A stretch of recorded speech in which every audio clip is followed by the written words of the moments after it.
Hello friends, मैं सुनील कुमार मिल आपका YouTube channel political science with Sunil के में स्वागत करता हूं। दोस्तों, आज हमारा टॉपिक है स्वतंत्रता, लिबर्टी। आज अपन इसी के बारे में देखेंगे।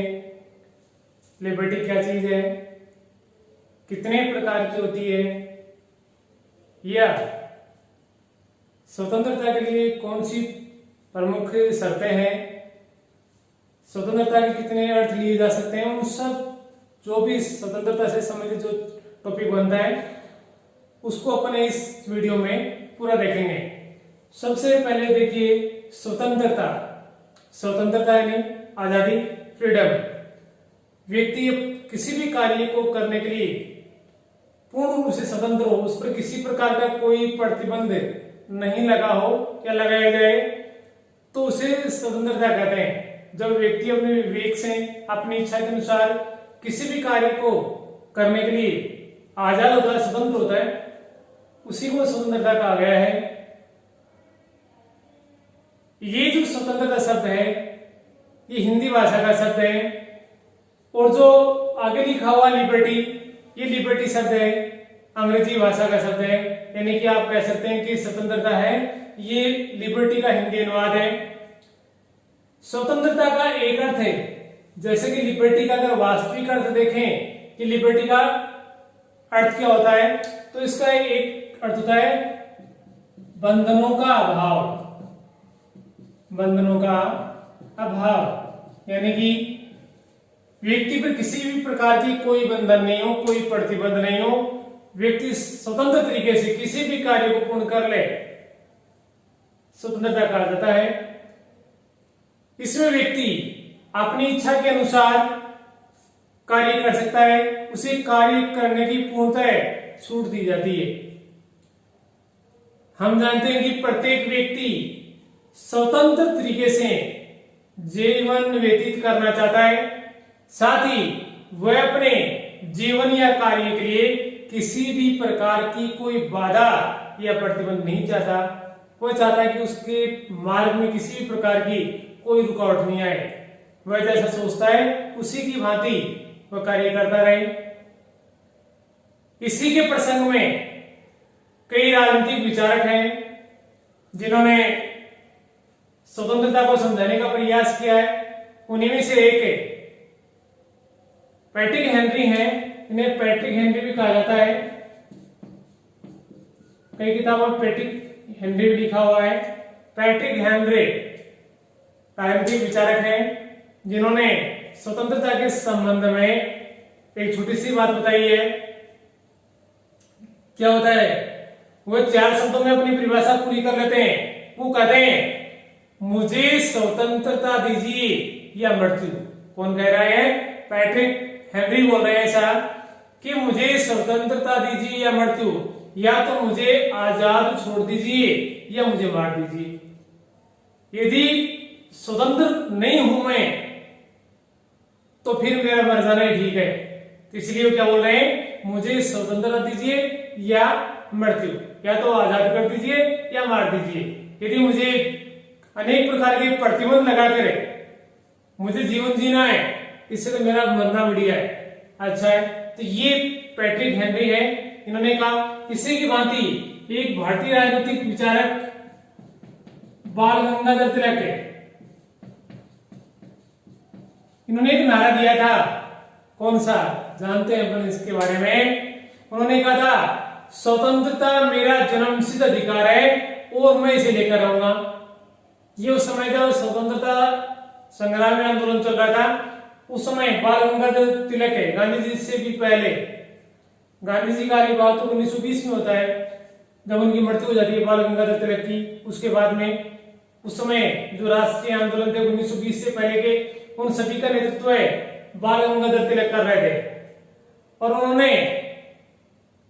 क्योंकि गरम दल के थे वो, उग्रवादी आप कह सकते हैं, इनका विचार था कि मैं जन्म से आजाद था, लेकिन ये जो ब्रिटिश कंपनी या जो अंग्रेज आए, इन्होंने हमारी आजादी को छीन लिया है, और जब तक मैं इस आजादी को वापस प्राप्त नहीं कर लेता तब तक मैं चैन से नहीं रहूंगा। इसी के लिए वो बोलते हैं कि स्वतंत्रता मेरा जन्मसिद्ध अधिकार है और मैं इसे लेकर रहूंगा।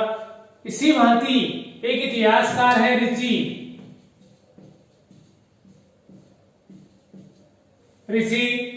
ये भी स्वतंत्रता के लिए कुछ बताते हैं। क्या कहते हैं कि जीवन के अधिकार के बाद कई प्राकृतिक अधिकार, जैसे कि लोगों ने 3 प्रकार के प्राकृतिक अधिकार बताए थे, जीवन का, संपत्ति का, स्वतंत्रता का।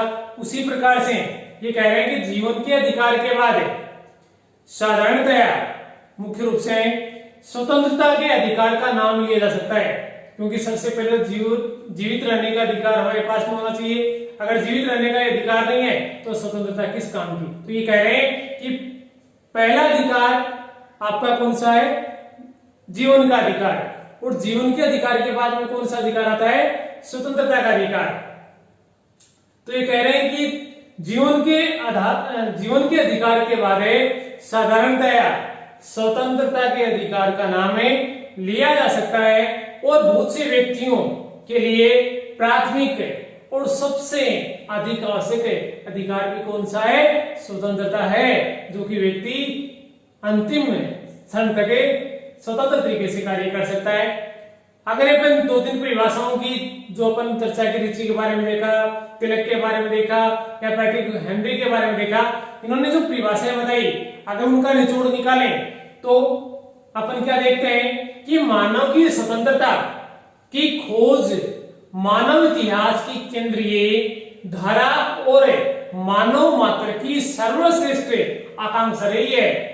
इसकी पूर्ति हेतु वह सदैव प्रयत्नशील रहा। किसके बारे में कह रहा है कि जब प्रारंभ से मनुष्य का जन्म हुआ तब से लेकर वह आज तक किसके लिए प्रयास कर रहा है, किसके लिए खोज कर रहा है, स्वतंत्रता को प्राप्त करने के लिए। उसका अंतिम लक्ष्य एक ही है, स्वतंत्रता की प्राप्ति। तो ये कह रहा है कि व्यक्ति की सर्वश्रेष्ठ आकांक्षा, इच्छा कौन सी है, स्वतंत्रता। हर व्यक्ति चाहता है कि उसे कार्य करने की छूट प्राप्त हो और वह स्वतंत्र तरीके से अपना कार्य कर सके। अब ये अपन ने देखा, अब ये स्वतंत्रता आ गई। स्वतंत्रता भी देखें तो इसके 2 अर्थ लिए जा सकते हैं, एक नकारात्मक स्वतंत्रता हो सकती है और एक सकारात्मक स्वतंत्रता हो सकती है।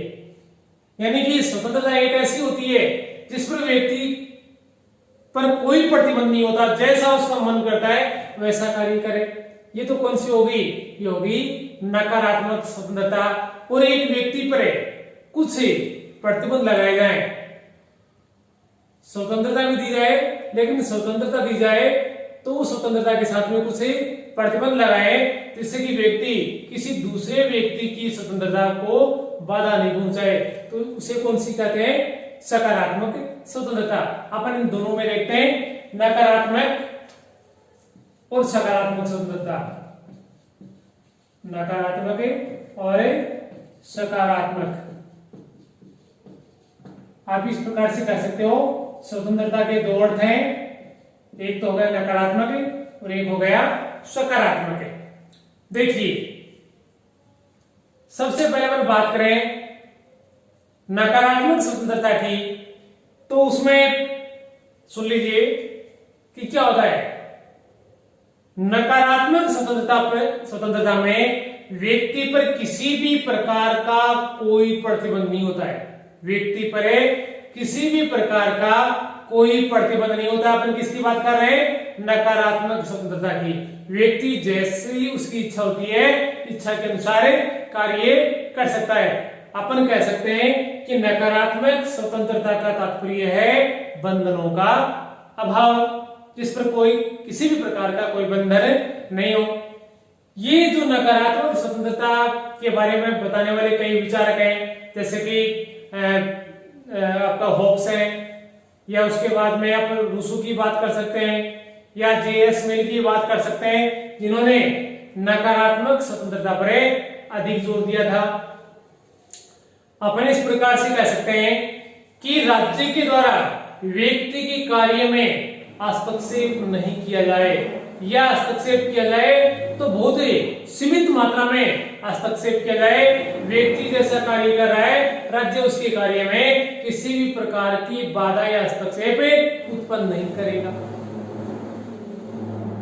साथ में जो नकारात्मक स्वतंत्रता की बात जब करते हैं तो उसमें एक ऐसे राज्य की कल्पना करते हैं जिसमें सरकार है वो कम से कम शासन करे, कम से कम शासन करे, यानी कि सरकार है कुछ समय के लिए चुनी जाए और उसके बाद में समाप्त हो जाए, नई सरकार है फिर से करेंगे। कहने का मतलब है कि सरकार कम से कम शासन करे। ठीक है, अपन इस प्रकार से कह सकते हैं कि नकारात्मक स्वतंत्रता में मानव विकास के लिए खुली प्रतियोगिता प्रारंभ की जाए, जहां पर व्यक्ति जैसा उसमें योग्यता है योग्यता के अनुसार है और वह अपना कार्य कर सके, योग्यता के अनुसार है और आपने जानकारी है वो लोगों तक पहुंचा सके। इसमें खुली प्रतियोगिता, जैसे उसकी योग्यता है उसका वैसा प्रदर्शन कर सके।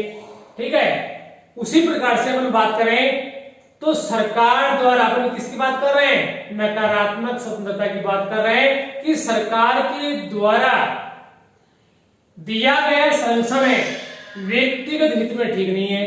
यानी कि राज्य कई व्यक्तियों को तो समान संरक्षण देता है और कुछ को नहीं देता, तो ये किन्हीं को संरक्षण सरकार दे रही है किन्हीं को नहीं दे रही है, तो इसके कारण भी समाज में गलत की स्थिति उत्पन्न होती है। तो इसको भी जो नकारात्मक स्वतंत्रता है उसके लिए उपयुक्त नहीं माना जाता है। ये तो एक नकारात्मक स्वतंत्रता का एक अर्थ हो गया।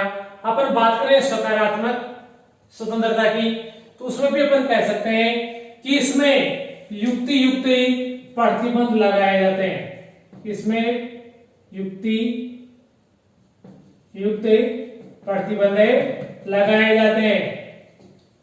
सकारात्मक स्वतंत्रता में स्पेंसर है, महात्मा गांधी है, इन लोगों ने भी सकारात्मक स्वतंत्रता के बारे में अपने विचार व्यक्त किए हैं। इनका यह मानना है कि व्यक्ति का विकास है, चूंकि समाज में होता है, इसलिए समाज और व्यक्ति दोनों के हित आपस में जुड़े हुए हैं, एक दूसरे पर निर्भर हैं। इसलिए समाज व्यक्ति है, समाज का एक भाग है और समाज को नियंत्रित करने के लिए कुछ कानूनों का होना आवश्यक है, जिससे कि व्यक्ति गलत तरीके का आचरण नहीं करे। क्योंकि व्यक्ति जब गलत तरीके का आचरण करता है तो समाज के अन्य लोग प्रभावित होते हैं, और जब वो प्रभावित होते हैं तो उनकी स्वतंत्रता का उल्लंघन होता है। तो ये कह रहे हैं कि समाज और व्यक्ति आपस में जुड़े हुए, तो इसलिए व्यक्ति पर कुछ न कुछ प्रतिबंध अवश्य लगाए जाने चाहिए। एक चीज और देखें कि स्वतंत्रता का सही अर्थ कानूनों का पालन करने से।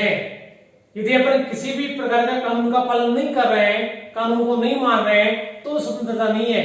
अपन ने तो कार्य कर लिया, लेकिन अपने कार्य के कारण किसी दूसरे व्यक्ति के कार्य हैं वो प्रभावित हो सकते हैं, तो उस दूसरे व्यक्ति की स्वतंत्रता बाधित हो सकती है।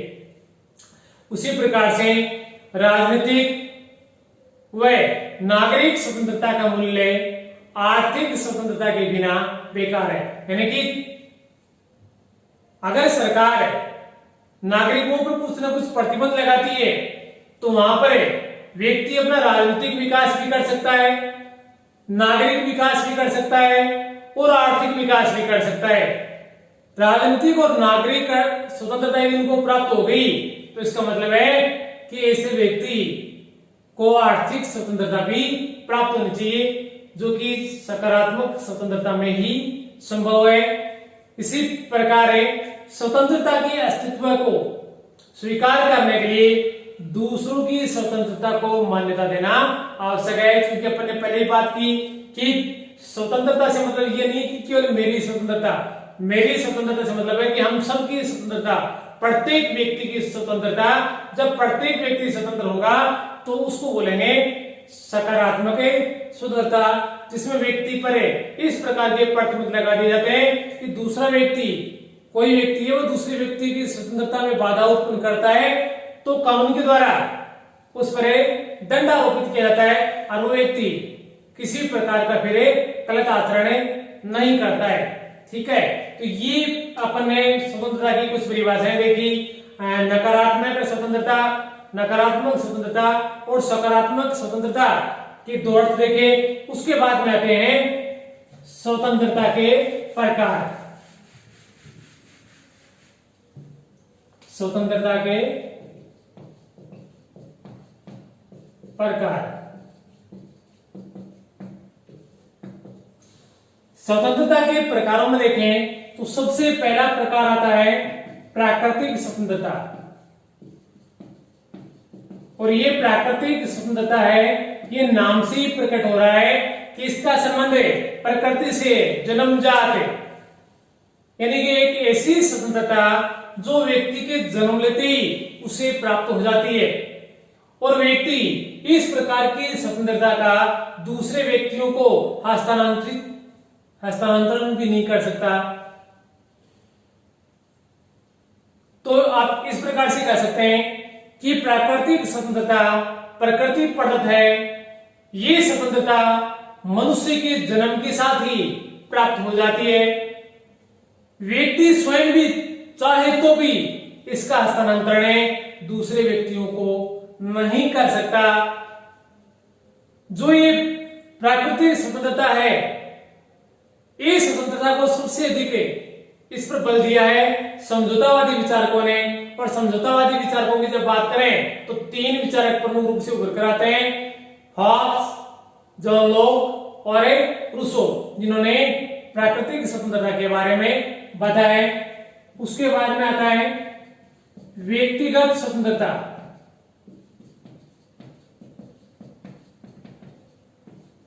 व्यक्तिगत है स्वतंत्रता यानी कि व्यक्ति की निजी स्वतंत्रता,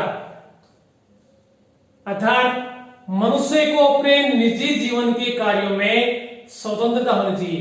अपने पर्सनल काम है वो अपनी इच्छा के अनुसार कर सके, ऐसी स्वतंत्रता होनी चाहिए। उसके व्यक्तिगत कार्यों के लिए केवल समाज हित में ही बंधन लगाए जा सकते हैं। यानी कि यदि मेरा कोई पर्सनल कार्य है और वो कार्य करने की मुझे स्वतंत्रता मिलनी चाहिए, लेकिन ध्यान सरकार को क्या रखना है कि मेरे इस निजी कार्य से मैं चोरी करता हूं, मेरा निजी कार्य है, लेकिन मैं चोरी कहां कर रहा हूं, समाज में कर रहा हूं। तो सरकार की जिम्मेदारी बनती है कि मेरे कार्य पर सरकार ध्यान दे कि मेरे कार्य के कारण समाज हित को कोई नुकसान नहीं पहुंच रहा है। तो सरकार क्या चाहती है, सरकार की पहली उद्देश्य ये बनती है कि मनुष्य को निजी जीवन में उसके बंधन लगाने की उस पर स्वतंत्रता होनी चाहिए, यानी कि वो अपने निजी कार्य कर सके। लेकिन साथ ही सरकार को क्या याद रखना है कि उसके व्यक्तिगत कार्यों में केवल समाज हित में ही बंधन लगाए जा सकते हैं। यानी कि समाज यदि प्रभावित हो रहा है तो उस पर प्रतिबंध लगाए जा सकते हैं। जैसे कि व्यक्ति की वेशभूषा है, क्या पहन रहा है, किस प्रकार के कपड़े पहन रहा है, क्या खान पान है उसका, रहन सहन कैसा है, परिवार में क्या हो रहा है, कौन से धर्म का पालन करता है, आदि क्षेत्रों में व्यक्ति पर किसी प्रकार का कोई प्रतिबंध नहीं लगाना चाहिए। इसमें व्यक्ति को पूर्ण स्वतंत्रता प्राप्त होनी चाहिए। तो इस प्रकार की स्वतंत्रता को अपन क्या कहेंगे, व्यक्ति की व्यक्तिगत या निजी स्वतंत्रता। आगे चलिए, आगे देखते हैं अपने नागरिक स्वतंत्रता। प्रत्येक व्यक्ति किसी न किसी राज्य का निवासी होता है या उस राज्य का नागरिक होता है। तो नागरिक होने के नाते मनुष्य को उस देश में मिलने वाली वे स्वतंत्रताएं जिन्हें समाज स्वीकार करता है उन्हें राज्य उपलब्ध कराए और अपने नागरिकों को राज्य समान रूप से संरक्षणाएं प्रदान करे। उसी प्रकार से चौथी है राजनीतिक स्वतंत्रता, यानी कि राजनीति से प्रेरित है।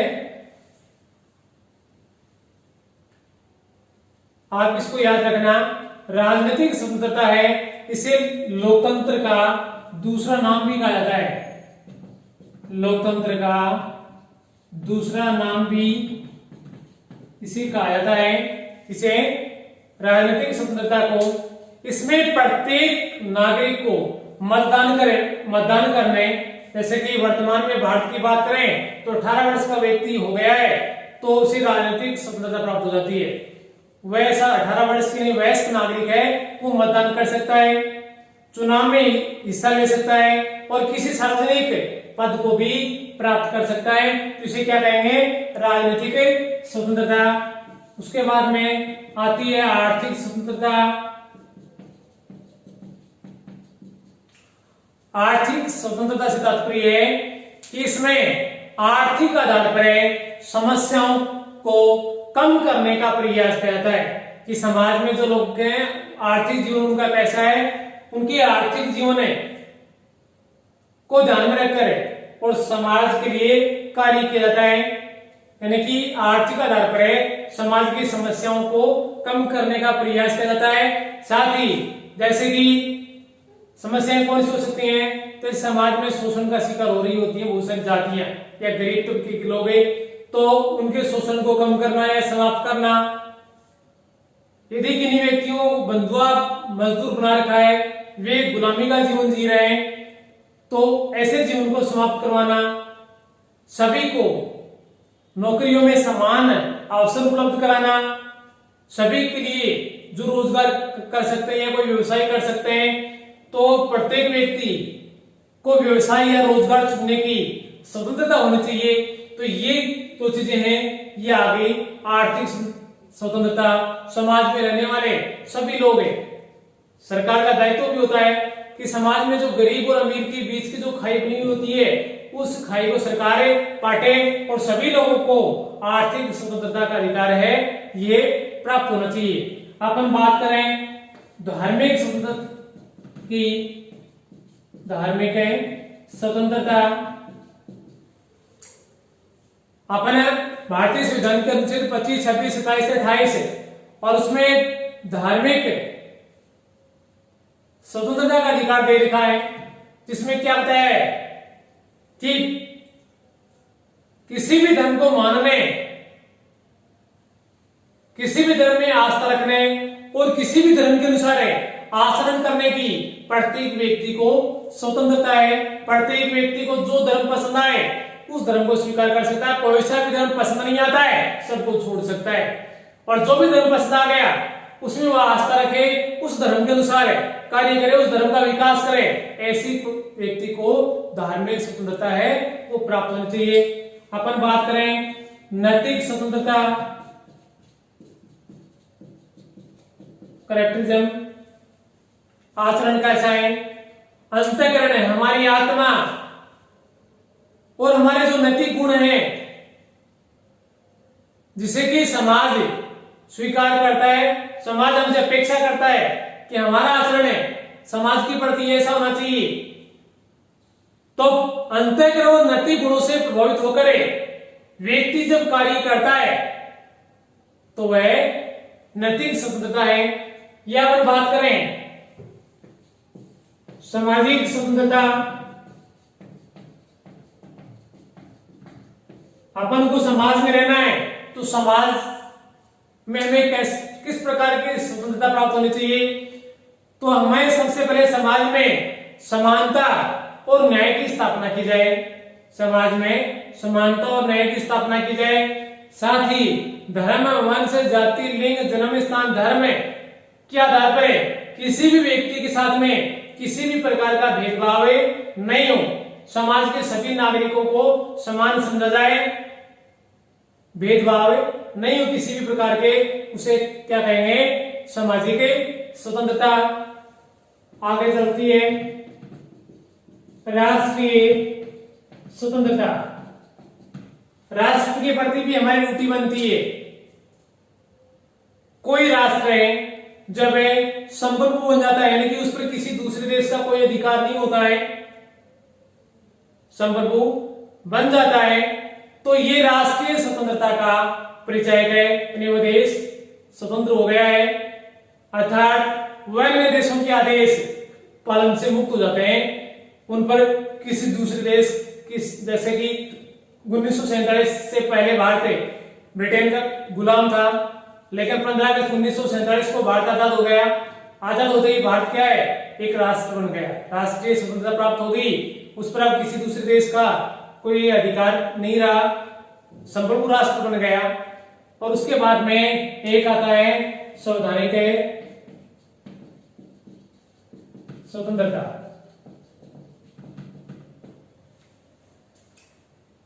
ये स्वतंत्रता नागरिकों को संविधान के द्वारा प्रदान की जाती है। संविधान ऐसी स्वतंत्रताओं की रक्षा की गारंटी देता है जिससे सरकार भी इन स्वतंत्रताओं को ना कम कर सकती है ना ही छीन सकती है। संवैधानिक स्वतंत्रता यानी कि इसमें स्वतंत्रताओं का प्रावधान है, संविधान में लिख दिया जाता है जिससे कि सरकार भी चाहकर भी ऐसी स्वतंत्रताएं नागरिकों से वापस नहीं छीन सकती। तो अपन ने ये प्रकारों के बारे में देखा। अब अपन ये देखें कि स्वतंत्रता के लिए कौन कौन सी बातें आवश्यक हैं, या आप कह सकते हैं कि स्वतंत्रता के लिए कौन सी प्रमुख शर्तें हैं।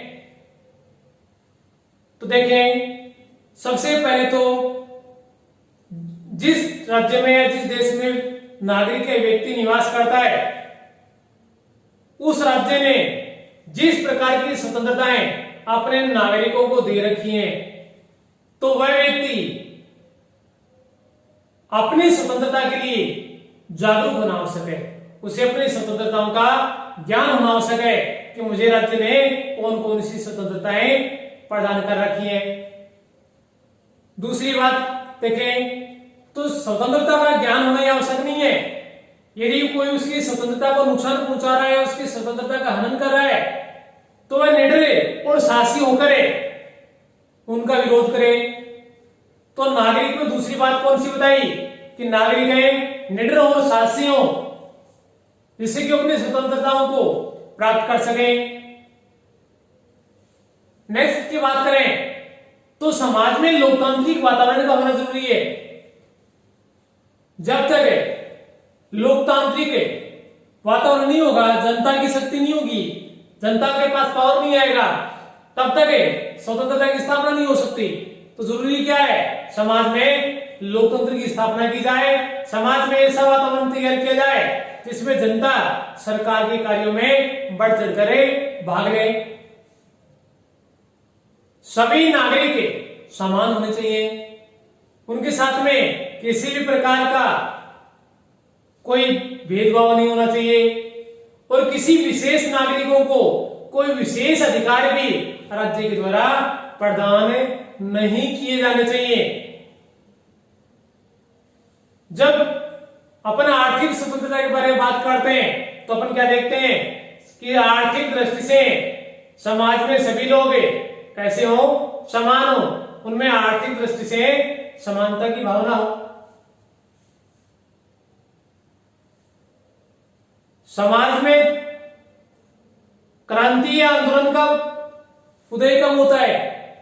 उदय तब होता है जब वहां की सरकार नागरिकों के साथ में पक्षपात जैसी स्थिति बनाना शुरू कर देती है। तो ये भी विशेष बात है कि जहां पर स्वतंत्रता की स्थापना करनी है वहां पर सरकार के द्वारा किसी भी प्रकार का नागरिकों के साथ में पक्षपात नहीं किया जाए। जनता की आवाज उठाने का कार्य करती है प्रेस, चाहे वो इलेक्ट्रॉनिक मीडिया हो या प्रिंट मीडिया हो, तो उस प्रेस का स्वतंत्र और निष्पक्ष होना आवश्यक है। साथ ही समय समय पर जो चुनाव का आयोजन करवाए जाए तो चुनाव बिल्कुल निष्पक्ष ढंग से करवाए जाए, जिससे कि जनता की भूमिका भी अधिक से अधिक हो और जनता को लगे ये सरकार का चुनाव हमने किया है, ये सरकार लंबे समय तक कार्य करेगी। समाज में शांति और सुरक्षा का वातावरण भी होना आवश्यक है। यदि राज्य में शांति भी नहीं है, ना ही राज्य में सुरक्षा है, तो वहां पर भी स्वतंत्रता नहीं हो सकती। व्यक्ति अपने स्वतंत्र तरीके से कार्य कैसे कर पाएंगे जब ना उनकी संपत्ति की सुरक्षा हो रही हो, ना व्यक्ति शांति से अपना जीवन व्यतीत कर रहा हो। तो शांति और सुरक्षा का होना भी आवश्यक है। एक ऐसी न्यायपालिका हो जो स्वतंत्र और निष्पक्ष ढंग से अपने फैसले सुना सके, कार्यपालिका उनको प्रभावित नहीं करे। और सबसे अच्छी बात है उसमें एक संविधान का होना आवश्यक है, और संविधान इस प्रकार का बना हो कि सरकार चलाने वाले और सरकार बनाने वाले सभी लोगों के लिए उनके जो अधिकार और कर्तव्य हैं उनका उल्लेख उस संविधान में हो, जिसके बाद में ही अपन स्वतंत्रता की कल्पना कर सकते हैं। आगे बात करें तो स्वतंत्रता के मार्ग में अनेक प्रकार की बाधाएं भी उत्पन्न होती हैं। ये बाधाएं कौन सी हो सकती हैं? तो अपन ने जो अभी आवश्यक बातें पढ़ी है, तत्व पढ़े, शर्तें पढ़ी है, उन्हीं का अपोजिट करके देख लेते हैं कि स्वतंत्रता के मार्ग में कौन बाधा पहुंचा रहा है, कौन से बिंदु हैं, कौन से तथ्य हैं जो नागरिकों की स्वतंत्रता को प्रभावित कर रहे हैं, बाधा पहुंचा रहे हैं। तो देखें तो जनता का अपनी स्वतंत्रता में या स्वतंत्रता के प्रति जागरूकता का अभाव ही उनकी सबसे बड़ी बाधा है। समाज में नागरिकों का अशिक्षित होना, अनपढ़ होना भी उनकी स्वतंत्रता में बाधक है। उन्हें अपने अधिकारों की, कर्तव्यों की जानकारी नहीं होती है, जिनका फायदा दूसरे लोग उठा लेते हैं। बहुत सारे लोग गरीब हैं और गरीबी का जीवन ही व्यतीत कर रहे हैं। जीवन यापन करने के लिए उनके पास में किसी प्रकार का कोई संसाधन नहीं है। तो जब उनके पेट में रोटी की व्यवस्था नहीं हो रही है तो अपनी स्वतंत्रताओं के बारे में कहां से पता करेंगे? तो उनके लिए जीवन यापन के संसाधनों का होना भी आवश्यक है।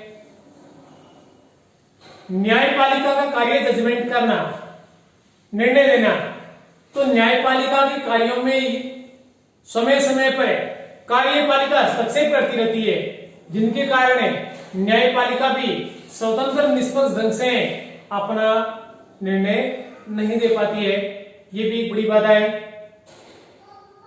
संविधान के द्वारा अनेक प्रावधान इस प्रकार के बना दिए जाते हैं जो कि बड़े तबके के लिए कोई महत्व नहीं रखते हैं, जबकि सामान्य जनता पर वो एक प्रकार से लादे जा रहे हैं।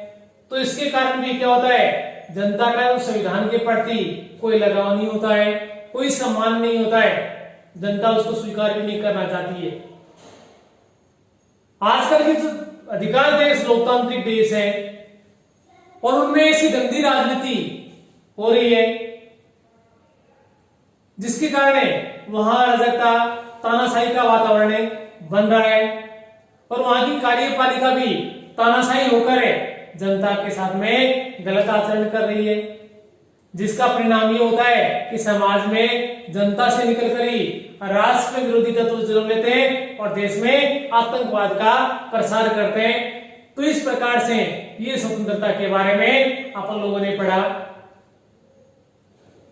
कि स्वतंत्रता किस प्रकार से व्यक्ति को प्रभावित करती है और स्वतंत्रता के लिए व्यक्ति को क्या प्रयास करने चाहिए।